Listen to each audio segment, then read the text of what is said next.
Mafia का जुनून episode 1। शैतान से मदद।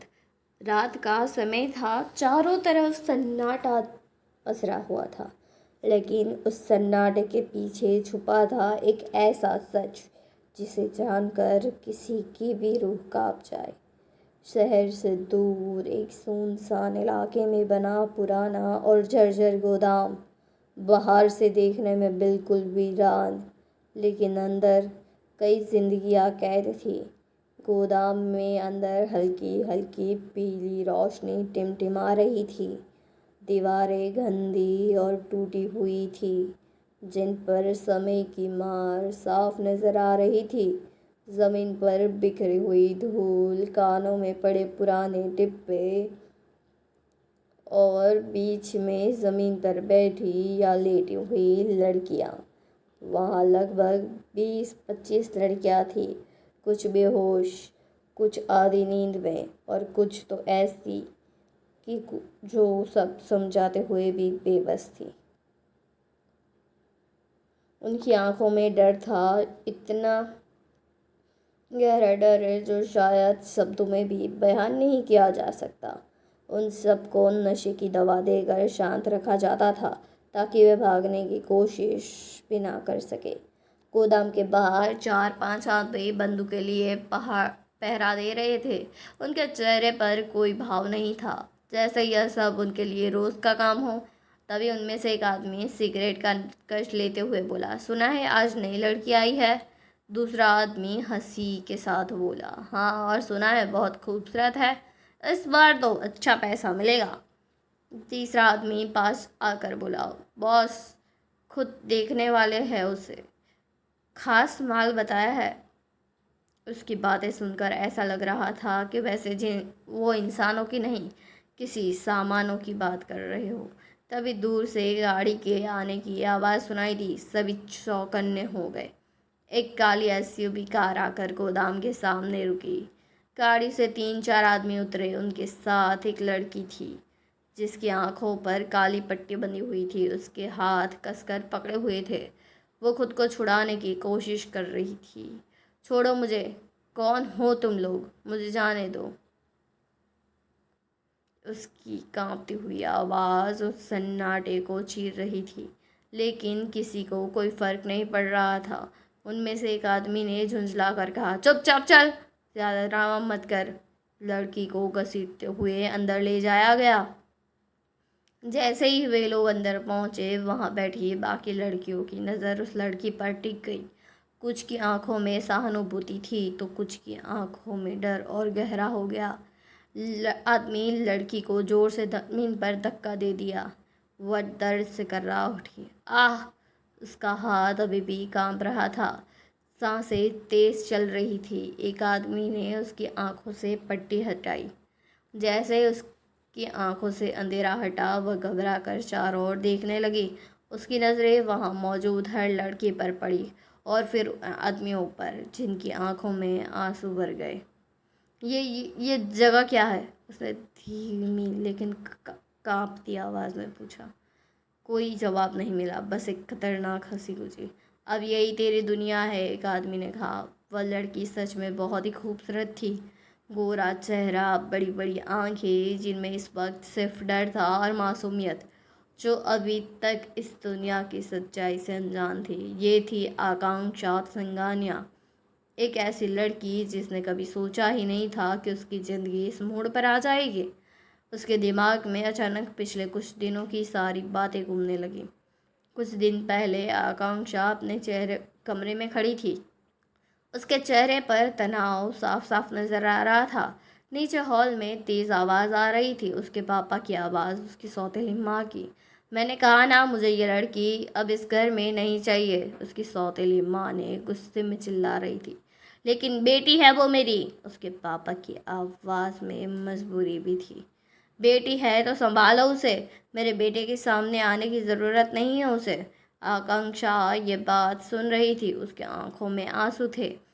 असल में उसकी सौतेली माँ के बेटे की नज़र हमेशा उस पर गलत तरीके से पड़ती थी। वह कई बार उसे बचने की कोशिश कर चुकी थी, लेकिन हर बात हालात और ख़राब होते गए। एक दिन जब वह घर में अकेली थी, वो लड़का उसके कमरे में घुस आया। उसकी आंखों में वो इरादे साफ नजर आ रहे थे जिनसे आकांक्षा हमेशा डरती थी। आज तो तुम बच नहीं पाओगी, उसने मुस्कुराते हुए कहा। आकांक्षा का दिल जोरों जोर से धड़क रहा था। दूर रहो मुझसे, उसने डरते हुए कहा, लेकिन वह नहीं रुका। जैसे ही वह उसके करीब आया, आकांक्षा ने पूरी ताकत से उसे धक्का दिया और भाग गई। उस दिन उसने फैसला कर लिया कि वह इस घर में नहीं रहेगी। उसे याद आया कि वह घर छोड़कर चुकी थी। रात का समय था, सड़कें सुनसान थी। वह बस भाग रही थी, बिना सोचे समझे कि आगे क्या होगा। तभी उस एक वैन उसके पास आकर रुके। उससे पहले वह कुछ समझ पाती, कुछ लोगों ने उसे पकड़ लिया। उसके मुंह पर कपड़ा रखा गया और फिर सब कुछ अंधेरा। वर्तमान गोदाम में बैठे आकांक्षा की आंखों से आंसू बह रहे थे। मैं यहाँ कैसे आ गई? वह खुद से बुदबुदाई। रोना बंद कर, एक आदमी की कड़क आवाज़ ने उसे वर्तमान में लौटा दिया। यहाँ रोने से कुछ नहीं होगा। आकांक्षा ने डरते हुए उसकी तरफ देखा। मुझे जाने दो प्लीज़, मैंने कुछ नहीं किया। उसकी आवाज़ टूट रही थी, लेकिन वहाँ किसी को उसकी मासूमियत से कोई मतलब ही नहीं था। एक और आदमी बोला, यहाँ सब यही कहते हैं। पास बैठी एक लड़की धीरे से बोली, भागने की कोशिश मत करना, पकड़ लिए गए तो और बुरा होगा। आकांक्षा ने उसकी तरफ देखा। तुम कब से हो यहाँ? उसने कांपते हुए पूछा। लड़की ने अपनी नज़रें झुका ली। इतना वक्त हो गया कि गिनना ही भूल गई। उसकी बात सुनकर आकांक्षा का दिल और बैठ गया। अचानक दरवाज़ा जोर से खुला। सब चौंक गए।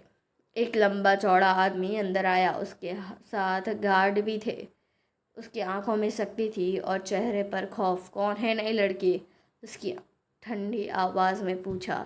सबकी नज़रें आकांक्षा पर टिक गई। आदमी धीरे धीरे उसकी तरफ बढ़ा। आकांक्षा का दिल जैसे रुक सा गया। वो उसके सामने आकर खड़ा हो गया। उसने आकांक्षा का चेहरा ऊपर उठाया।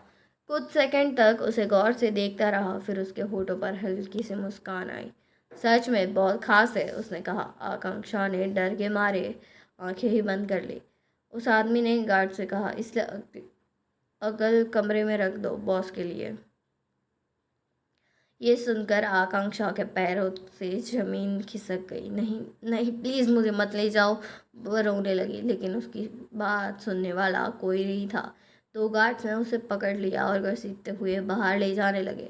उसकी चीखें उस गोदाम में गूंज रही थी, बचाओ, कोई तो बचाओ। लेकिन वहाँ मौजूद हर लड़कियाँ जानती थी कि यहाँ कोई किसी को नहीं बचा सकता है। आकांक्षा एक छोटे अंधेरे कमरे में बंद कर दिया गया। दरवाज़ा बंद हुआ और बाहर से ताला लग गया। वह ज़मीन पर गिर पड़ी, ज़ोर ज़ोर से रोने लगी। उसका मन सिर्फ एक ही सवाल था, क्या उसकी ज़िंदगी यही ख़त्म हो जाएगी या किस्मत उसके लिए और भी कुछ लिख चुकी है? तेज़ बारिश में कड़कती बिजली और सुनसान सड़क पर दौड़ती एक लड़की। उसकी सांसें बुरी तरह फैली हुई थी, पैर काँप रहे थे, कपड़े मिट्टी और खून से सने हुए थे, लेकिन फिर भी नहीं रुकी। वह बस भाग रही थी अपनी ज़िंदगी बचाने के लिए। वह और कोई नहीं, आकांक्षा सिंघानिया थी। कुछ देर पहले गोदाम के उस छोटे से कमरे में आकांक्षा घुटनों में चेहरा छुपाए रो रही थी। उसकी आंखें सूज गई थी और दिमाग काम करना बंद कर चुका था। हर पल उसे यही डर खाए जा रहा था कि न जाने अगला दरवाज़ा कब खुलेगा और उसके साथ क्या होगा। बाहर पहरा दे रहे आदमियों की आवाज़ साफ सुनाई दे रही थी। बॉस सुबह तक पहुंच जाएगा, इस बार बहुत बड़ा माल हाथ लगा है। अगर बॉस खुश हो गया तो मज़ा आ गया। उसकी बातें सुनकर आकांक्षा के शरीर में डर की सिहरन दौड़ गई। उसने कांपते हाथों से अपने आंसू पोंछे और खुद से कहा, नहीं, मुझे यहाँ से निकलना ही होगा। वह धीरे धीरे उठी और कमरे को देखने लगी। कमरा छोटा सा था। एक टूटी कुर्सी, गंदी दीवारें और कप उस पर छोटी सी खिड़की। उसकी नज़र खिड़की पर गई। बारिश की बूंदें उस छोटे से छेद से अंदर आ रही थी। आकांक्षा की आंखों में हल्की उम्मीद चमकी। वह तुरंत कुर्सी के खिड़की के नीचे कूद गई, खिसकाने लगी। कुर्सी पुरानी थी। वह आवाज़ पर उसका दिल डर से कांप जाता। अगर किसी ने सुन लिया तो उसका दिल तेज़ी से धड़क रहा था, लेकिन डर से ज़्यादा उसके अंदर जीने की चाह थी। वह कुर्सी पर चढ़ी और खिड़की तक पहुंचने की कोशिश करने लगी। खिड़की बहुत छोटी थी, उसके हाथ काँप रहे थे। बारिश का पानी अंदर आकर फर्श को गीला कर रहा था। काफ़ी कोशिशों के बाद खिड़की की जंग लगी जाली को धक्का दिया। पहले वह नहीं हिली। आकांक्षा की आंखों से आंसू निकल पड़े। भगवान प्लीज़, उसने ऊपर देखकर कहा और पूरी ताकत लेकर धक्का दिया। चढ़। जाली टूटकर नीचे गिर गई। आवाज़ सुनकर बाहर खड़े आदमी ने पूछा, अंदर क्या हुआ? दूसरा आदमी बोला, खैर छोड़ो, लड़की रो रही है और वह कुछ किया होगा ताकि हम अंदर आए। आकांक्षा ने तुरंत खुद को संभाला। उसने खिड़की से बाहर देखा। नीचे कीचड़ था और काफ़ी ऊंचाई, लेकिन उसके पास कोई दूसरा रास्ता नहीं था। उसने गहरी सांस ली और खुद को नीचे छोड़ दिया। आह! नीचे गिरते ही उसके पैर में चोट लगी। दर्द से उसकी आंखों से आंसू निकल पड़े, लेकिन वह उठ गई। वह लंगड़ाते हुए भागने लगी। उसी समय कमरे का दरवाज़ा खुला। ये लड़की गार्ड अंदर आया, लेकिन वह कोई नहीं था। उसकी नज़र टूटी खिड़की पर गई। भाग गई। उसकी जोरदार चीख पूरे गोदाम में गूंज उठी। सभी चौकन्ने हो गए। क्या मतलब भाग गई? साले तुम लोग कर क्या रहे थे? जल्दी ढूंढो उसे। पूरा गोदाम अफरा तफरी में बदल गया। सब लोग इधर उधर भागने लगे। एक आदमी घबरा कर बोला, अगर बॉस को पता चल गया ना तो हम सबको जिंदा काट देगा। दूसरा आदमी डरते हुए बोला, वो लड़की बहुत कीमती थी, बॉस खुद आने वाला था उसे देखने। उसका चेहरे पर डर साफ दिखाई दे रहा था, क्योंकि उनका बॉस कोई आधा आधा आम आदमी नहीं था। वह एक ऐसा नाम था जिसे सुनकर बड़े बड़े अपराधियों के भी पसीने छूट जाते थे। लेकिन इस वक्त आकांक्षा को इन सब बातों का कुछ पता ही नहीं था। वह बारिश में भागती जा रही थी। आसमान में बिजली जोर से चमकी। बारिश इतनी तेज थी कि सामने वाला रास्ता तक साफ दिखाई नहीं दे रहा था। आकांक्षा की सांसें टूट रही थी। उसके पैर जवाब दे रहे थे। कई बार वह फिसली, गिरी, लेकिन फिर भी उठ गई। उसके चेहरे पर बारिश और आंसू एक साथ बह रहे थे। मुझे बचना है, वह खुद से एक ही बात बार बार कह रही थी। अचानक पीछे से गुंडे की आवाज़ आई, उधर गई होगी। आकांक्षा डर के मारे तेजी से भागने लगी। उसका दिल धड़क रहा था जैसे अभी बाहर ही निकल आएगा। तभी दूर सड़क पर उसे एक काली गाड़ी दिखाई दी। उसकी हेडलाइट्स बारिश को चीरते हुई चमक रही थी। आकांक्षा की आंखों में उम्मीद जागी। कोई तो है। उसने पूरी ताकत से उस गाड़ी की तरफ भागी। गाड़ी सड़क पर आती हुई दिखी। आकांक्षा दौड़कर उसके सामने आ गई। टायरों की तेज आवाज़ हुई। गाड़ी अचानक रुक गई। आकांक्षा दो हाथ जोड़कर रोते हुए बोली, प्लीज़ मेरी मदद कीजिए, वो लोग मुझे मार देंगे। कुछ सेकंड तक गाड़ी का शीशा नहीं खुला। फिर धीरे धीरे ब्लैक ग्लास नीचे हुआ और अगले ही पल आकांक्षा की सांसें जैसे रुक सी गई।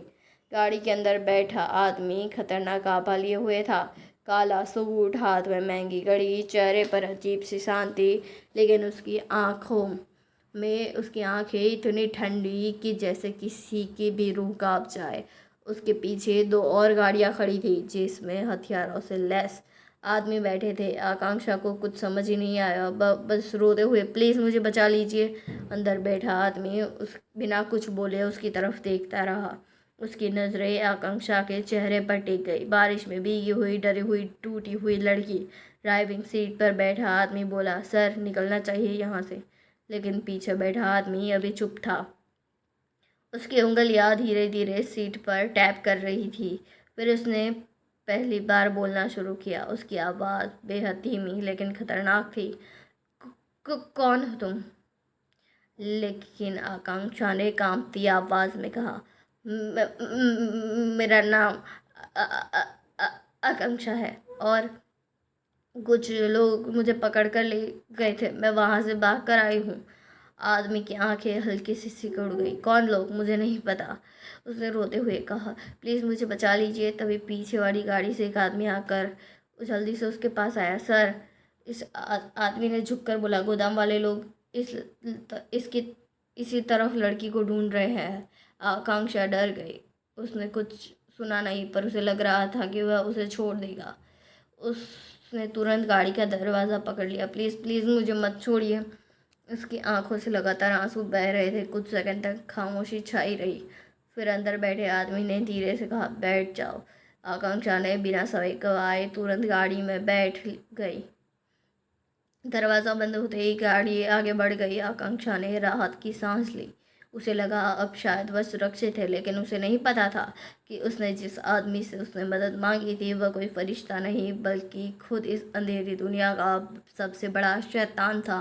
दक्ष ओबरॉय, एशिया का सबसे खतरनाक माफिया। एक ऐसा नाम जिसके सामने बड़े बड़े गैंग सिर झुकाते थे, जिसकी दुनिया में सिर्फ ताकत चलती थी, जहाँ दया जैसी चीज़ की कोई जगह ही नहीं थी। आकांक्षा को उसके बारे में कुछ नहीं पता था।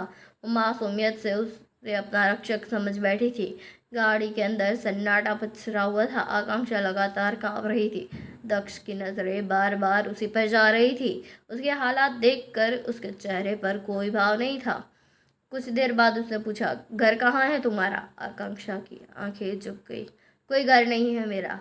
दक्ष कुछ सेकंड उसे देखता रहा, फिर हल्का सा मुस्कुराया, लेकिन वह मुस्कान अजीब थी, खतरनाक, दिलचस्प। उसने धीरे से कहा।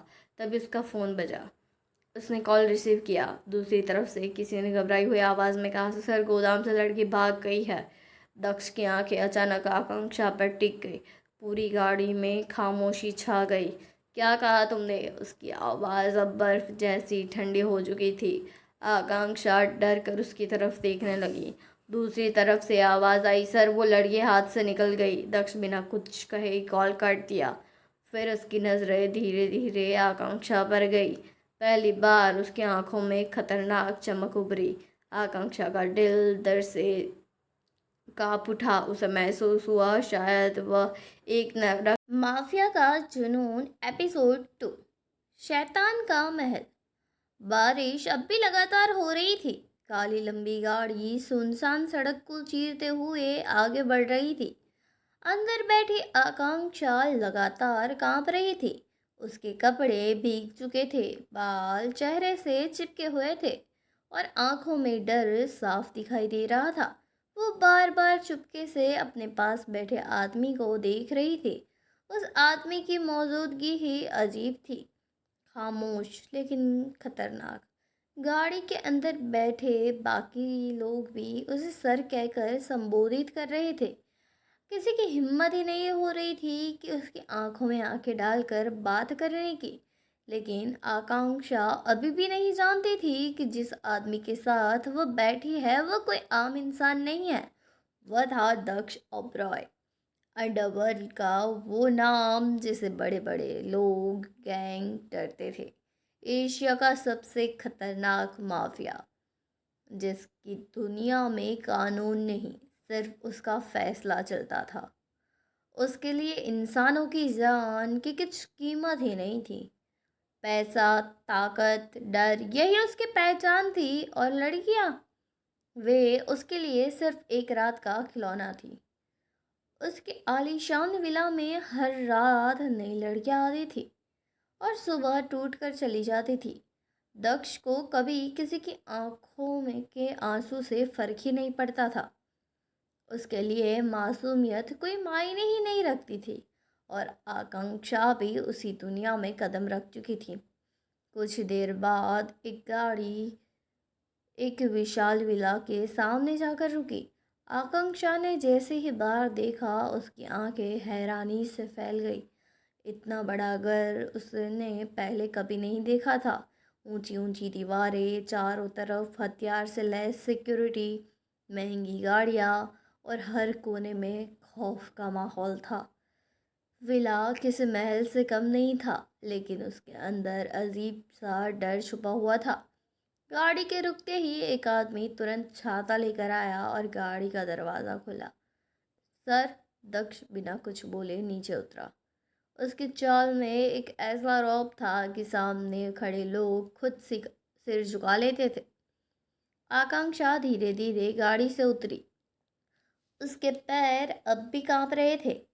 वह डरते हुए चारों तरफ देखने लगी। तभी दक्ष की ठंडी आवाज़ उसके कानों में पड़ी, अंदर चलो। आकांक्षा तुरंत उसके पीछे चलने लगी। जैसे ही वह अंदर पहुंची, उसकी सांसें थम गई। विला से अंदर और भी ज़्यादा शानदार था। महंगे झूमर, सफ़ेद संगमरमर, दीवारों पर करोड़ों की पेंटिंग्स, लेकिन उस चमक के पीछे अंधेरा साफ महसूस हो रहा था। वहाँ मौजूद नौकर और गार्ड दक्ष को देखते ही डर कर नज़रें झुका लेते थे। तभी सीढ़ियों से नीचे उतरती एक लड़की दिखाई दी। उसने छोटे कपड़े पहने हुए थे, उसके चेहरे पर दर्द साफ दिखाई दे रहा था। वह तेजी से बाहर निकल गई। आकांक्षा ने हैरानी से उसकी तरफ देखा, लेकिन तभी दक्ष की आवाज़ आई, रोहन। एक आदमी तुरंत उसके सामने आकर खड़ा हो गया। जी सर। दक्ष बिना किसी एक्सप्रेशन के बोला, इसे ऊपर वाले कमरे में ले जाओ। जी सर। आकांक्षा घबरा गई। मुझे मुझे मुझे यहाँ क्यों लागे गया है? उसने डरते हुए पूछा। दक्ष ने उसकी तरफ देखा। उसकी आंखों में वही ठंडी चमक थी। क्योंकि अब तुम यही रहोगे। उसकी बात सुनकर आकांक्षा डर गई। नहीं, मुझे जाना है, प्लीज़। वो पीछे हटने लगी, लेकिन रोहन ने उसका रास्ता रोक लिया। मैडम, सर को इंतज़ार पसंद नहीं। आकांक्षा की आंखों में आंसू भर गए। वो मजबूरी में ऊपर चली गई। कमरा बेहद ठंडा और शानदार था, लेकिन आकांक्षा को वह किसी कैद खाने जैसा लग रहा था। वह डरते हुए दरवाजे के पास खड़ी हो गई। उसका दिल तेजी से धड़क रहा था। कुछ मिनट बाद दरवाज़ा खुला। दक्ष अंदर आया। उसके हाथों में शराब का ग्लास था। आकांक्षा तुरंत घबरा गई। "आ- आ- आ- आ- आ- आ- आ- आ- आ- आप कौन है?" उसने कांपती हुई आवाज़ में पूछा। दक्ष हल्का सा मुस्कुराया। तुम्हें सच में नहीं पता मैं कौन हूँ? आकांक्षा ने धीरे से सिर हिला दिया। दक्ष उसकी तरफ बढ़ा। दक्ष ओबरॉय। नाम सुनते ही कमरे में खामोशी छा गई। आकांक्षा ने ये नाम पहले कभी नहीं सुना था, लेकिन जिस तरह से उसने खुद को बताया, उससे ही डर महसूस हो रहा था। दक्ष उसके इतने करीब आ गया। आकांक्षा पीछे हटते हटते दीवार से टकरा गई। उसकी सांसें तेज हो गई थी। डर क्यों रही हो? दक्ष ने धीमे स्वर में पूछा। आकांक्षा की आंखों से आंसू निकल पड़े। मुझे घर जाना है। दक्ष हल्का सा सा, लेकिन उसकी हंसी में गर्माहट नहीं, डर था। यहाँ आने के बाद कोई इतनी आसानी से नहीं आ जाता है, और तुमने ही तो कहा तुम्हारा कोई घर नहीं है। आकांक्षा का दिल बैठ गया। वह तुरंत उसके सामने हाथ जोड़कर खड़ी हो गई। प्लीज़ मुझे छोड़ दीजिए, मैंने आपका क्या बिगाड़ा है? दक्ष कुछ सेकंड तक उसे देखता ही रहा। बारिश में भीगी हुई डरी हुई मासूम लड़की, लेकिन उसके लिए यह कोई नई बात नहीं थी। हर रात ऐसी ही लड़कियां उसके कमरे में आती थी, रोती थी, गिड़गिड़ाती थी, और फिर सुबह उनकी मासूमियत हमेशा के लिए ख़त्म हो जाती थी। आज आकांक्षा की बारी थी। दक्ष ने धीरे से उसका चेहरा ऊपर उठाया। आकांक्षा डर से काँप उठी। बहुत खूबसूरत हो तुम, उसने धीरे स्वर में कहा। आकांक्षा ने तुरंत खुद को छुड़ाने की कोशिश की। प्लीज़ मुझे मत छूइए, लेकिन उसकी आवाज़ कमज़ोर पड़ चुकी थी। दक्ष की आंखों में कोई भावना ही नहीं थी, न दया न प्यार था, तो सिर्फ आदत, जो हर लड़की के साथ करता था। उसने आकांक्षा को अपनी तरफ खींच लिया। आकांक्षा रो पड़ी। नहीं, प्लीज़। उसकी आंखों से लगातार आंसू बह रहे थे, लेकिन उस रात उसकी चीखें उस बड़े कमरे की दीवारों में दबकर रह गई, और उसकी ज़िंदगी का सबसे बड़ा दर्द उससे छीना गया था। उसकी मासूमियत, उसकी हंसी, सब कुछ एक पल में ख़त्म हो गई। रात बहुत देर तक गुजरती रही। बारिश लगातार बरस रही थी बाहर। कमरे में हर तरफ खामोशी थी। बिस्तर के कोने पर बैठी आकांक्षा खुद में ही सिमटती हुई रो रही थी। उसकी लाल आंखें हो चुकी थी। उसे ऐसा लग रहा था जैसे पूरी दुनिया ही खत्म हो गई हो। दूसरी तरफ दक्ष आराम से खड़ा शराब पी रहा था। उसके चेहरे पर कोई पछतावा नहीं था। उसके लिए बस यह एक रात और थी। आम लड़की जो दुनिया का हिस्सा बनकर टूट चुकी थी। आकांक्षा कांपती आवाज़ में बोली, आप आपने ऐसा क्यों किया? दक्ष ने उसकी तरफ देखा, फिर बेहद ठंडे स्वर में कहा, क्योंकि मैं वही करता हूँ जो मुझे पसंद होता है। उसकी बात सुनकर आकांक्षा का दिल पूरी तरह से टूट गया। उसने पहली बार महसूस हुआ कि वह जिस आदमी को अपना रक्षक समझ बैठी थी, असल में वही उसकी ज़िंदगी का सबसे बड़ा शैतान था। सुबह की हल्की धूप बड़े बड़े शीशों होते हुए कमरों में फैल रही थी, लेकिन उस कमरे में मौजूद माहौल अब भी भारी था। बिस्तर के कोने पर बैठी आकांक्षा पूरी तरह टूटी हुई थी। उसकी सूजी हुई आंखें रात रोने की गवाही दे रही थी। उसके हाथ अब भी कांप रहे थे। उसे समझ ही नहीं आ रहा था कि उसकी ज़िंदगी एक ही रात में इतनी बुरी तरह कैसे बदल गई। वह बार बार खुद को सिमटने की कोशिश कर रही थी, लेकिन हर बार पिछली रात की याद उसे अंदर से तोड़ रही थी। तभी कमरे का दरवाज़ा खुला। आकांक्षा डर कर पीछे हट गई, लेकिन दक्ष नहीं था, बल्कि रोहन था। रोहन दक्ष का सबसे भरोसेमंद आदमी था। लंबा कद, सख्त चेहरा, आंखों में वही बेरुखी जो उसे इस घर के हर इंसान में थी। उसने बिना किसी भाव के कहा, चलो। आकांक्षा कांपती आवाज़ में पूछा, कहाँ? रोहन ने ठंडे स्वर में जवाब दिया, ज़्यादा सवाल मत करो। उसकी आवाज़ में ऐसा डर था कि आकांक्षा चुप हो गई। वह धीरे धीरे उठी, उसके कदम लड़खड़ा रहे थे। रोहन उसे नीचे लेकर आया। नीचे हॉल में दक्ष सोफे पर बैठा शराब पी रहा था। सुबह के 10 बजे थे, लेकिन उसकी दुनिया में वक्त का कोई मतलब ही नहीं था। उसके आसपास हथियारों से लैस आदमी खड़े थे। पूरा माहौल डर पैदा कर रहा था। आकांक्षा ने डरते हुए उसकी तरफ देखा। दक्ष की नज़र एक पल के लिए उस पर गई, फिर वह ऐसे नज़रें फेर गया जैसे वह कोई इंसान ही नहीं, बस एक सामान हो। उसके लिए आकांक्षा बाकी लड़कियों जैसी ही थी, एक रात में सब खत्म हो जाने वाली। वह बिना उसकी तरफ देखे कहा, रोहन। रोहन से झुका कर कहा, जी सर। दक्ष अरब की एक घूंट और पी और फिर बोला, इसे गोवा भेज दो। आकांक्षा की सांसें अटक गई। गोवा? उसने घबरा कर पूछा। दक्ष अब उसकी तरफ देखने लगा। उसकी आंखों में वही ठंडापन था। वहाँ मेरा क्लब चलता है, नए क्लाइंट आएंगे, अगर किसी को पसंद आ गई तो वह इसे ले जाएगा। उसकी बात सुनते ही आकांक्षा के पैरों तले ज़मीन खिसक गई। नहीं, प्लीज़ प्लीज़ मुझे मत भेजिए। वह रो पड़ी। वह दौड़कर दक्ष के पास आई और उसके सामने हाथ जोड़ दिए। मैं ऐसा कुछ नहीं करूँगी, प्लीज़ मुझे छोड़ दीजिए, मैं आपके पैर पड़ती हूँ। उसकी आवाज़ काँप रही थी, आंखों से लगातार आंसू बह रहे थे, लेकिन दक्ष के चेहरे पर कोई फ़र्क ही नहीं था। वह आराम से शराब का घूंट लेते हुए बोला, रोहन, इसे यहाँ से ले जाओ। इसकी आवाज़ से मेरे दिमाग में दर्द कर रहा है। जी सर। रोहन ने आकांक्षा का हाथ पकड़ लिया। नहीं, मुझे मत ले चलो, प्लीज़। आकांक्षा ज़ोर ज़ोर से रोने लगी, लेकिन वहाँ किसी को उसकी चीखों से कोई फ़र्क ही नहीं पड़ता था। आकांक्षा को घसीटते हुए बाहर ले जाया गया। दक्ष एक पल के लिए उसे जाते हुए देखता रहा। उसकी आंखों में कोई भावना नहीं थी, क्योंकि उसकी दुनिया में लड़कियां सिर्फ इस्तेमाल होने वाली चीज़ थी। कुछ देर बाद दक्ष अपने केबिन के ऑफिस रूम में बैठा था। कमरे में हल्का अंधेरा था। टेबल पर फैली फाइलें, दीवार पर लगी बंदूकें और उसके चेहरे पर खतरनाक शांति। तभी दरवाज़ा खुला। वही आदमी अंदर आए जिन्होंने आकांक्षा को किडनैप किया था। उनके चेहरे पर घबराहट साफ दिख रही थी। सर, उसमें से एक आदमी डरते हुए बोला। दक्ष ने धीरे से सिगरेट का धुआं छोड़ते हुए कहा, क्या है? दूसरा आदमी, वो लड़की भाग गई। कुछ सेकंड के लिए कमरे में खामोशी छा गई। मुझे पता है। उन लोगों ने हैरानी से उसकी तरफ देखा।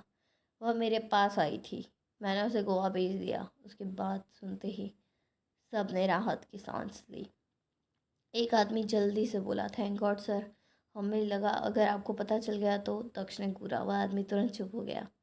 दक्ष की आंखें बेहद खतरनाक हो चुकी थी, लेकिन अगली बार ऐसी गलती नहीं होनी चाहिए। उसने टेबल पर रखा चाकू उठाकर जोर से आदमी के हाथ के पास दे मारा। चाकू टेबल में घस गया। आदमी डर के मारे कांप उठा। तो हाथ नहीं, सीधा सिर कटेगा।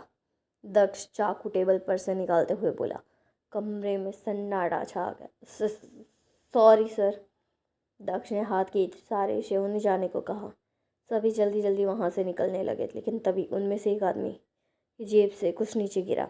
एक फाइल। उस आदमी को पता नहीं चला और बाहर निकल गया। दक्ष की नज़र उस फाइल पर पड़ी। वह धीरे से उठा। उसने फाइल उठाई और जैसे ही उसने उसे खोला तो उसकी आंखें अचानक रुक गई। फाइल में एक लड़की की तस्वीर थी। भीगी आंखें, मासूम चेहरा, आकांक्षा। नीचे लिखा था, आकांक्षा सिंघानिया। ये नाम पढ़ते ही दक्ष का चेहरा बदल गया। उसकी आंखों में अचानक खतरनाक गुस्सा उतर आया। उसने तेजी से बाकी डिटेल्स पढ़नी शुरू की। पिता राजीव सिंघानिया, मां स्वर्गीय आरती सिंघानिया। आरती सिंघानिया। ये नाम पढ़ते ही दक्ष की सांसें भारी हो गई। उसकी आंखों के सामने अचानक अतीत की कुछ यादें घूमने लगी। एक औरत, खून, आंसू और उसकी माँ की चीख। दक्ष की आंखें गुस्से से लाल हो गई। उसके हाथों की नसें उभर आई। नहीं, उसने फाइल जोर से टेबल पर पटक दी। कमरे का माहौल अचानक खतरनाक हो गया। गार्ड्स डर कर एक दूसरे के लिए लेने लगे, क्योंकि वे सभी जानते थे जब भी सिंघानिया नाम सामने आता था दक्ष अपना आपा खो देता था। उसने तुरंत फ़ोन उठाया, रोहन का फ़ोन लगाया, लेकिन फ़ोन नहीं लगा, स्विच ऑफ।